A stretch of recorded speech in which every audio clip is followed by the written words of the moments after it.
नमस्कार, मी तेजस लक्ष्मण सप्तर्षी। हा जो व्हिडिओ आहे हा मी उद्याच्या ग्रहणाच्या संदर्भात सर्व जनांना माहिती व्हावी। हे जे खग्रास चंद्रग्रहण आहे ते 7 सप्टेंबर 2025 रोजी आहे।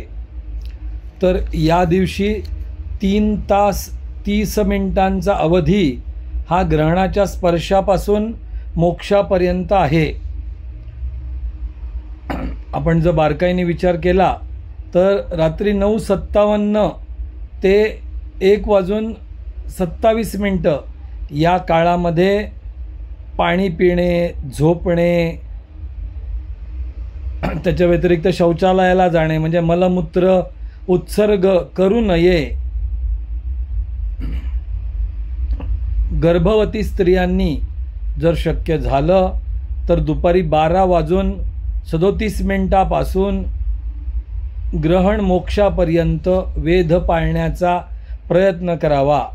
ज्या धर्म अभिमानी आणि जे कोणी ज्या हिंदू लोकांना या ग्रहणाच्या संदर्भातले नियम पाळायचे आहेत त्या सर्वांनी पाळावेत, पण किमान गर्भवती स्त्रियांनी तरी कंपल्सरी हे नियम पाळावेत असं आपलं धर्मशास्त्र सांगतं।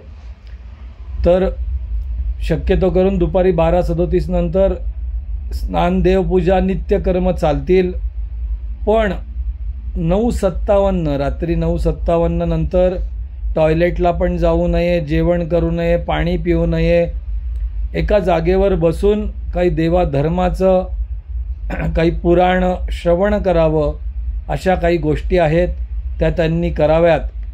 ज्यांना शक्य असेल त्यांनी ग्रहण स्पर्श होतानाच स्नान करावं। ग्रहण सुटल्यानंतर म्हणजेच रात्री 1:27 नंतर लगेचच परत एकदा स्नान करावं। आणि ह्या मधल्या काळामध्ये त्यांनी शक्य झाल्यास देवाचं नाव, जप, जे जे काही आपल्याला धार्मिक करता येईल ते सर्व करण्याचा प्रयत्न करावा। कोणाला काही शंका असेल तर मला पर्सनल नंबरवरती फोन करावा।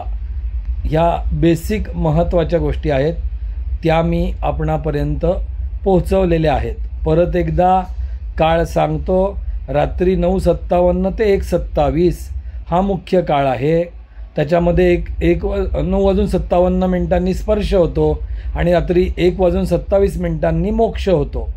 तर या कालावधीमध्ये जास्तीत जास्त जप केल्यामुळे जपाला आलेलं जे काही मालिन्य असतं ते कमी होतं, जप शुद्ध होतो आणि तो सिद्ध करण्यासाठी अत्यंत उपयुक्त काळ हा ग्रहणाचा काळ मानला जातो।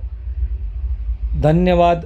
तेजस लक्ष्मण सप्तर्षी, श्री नागेश्वर मंदिराचे पूजक आणि अर्चक।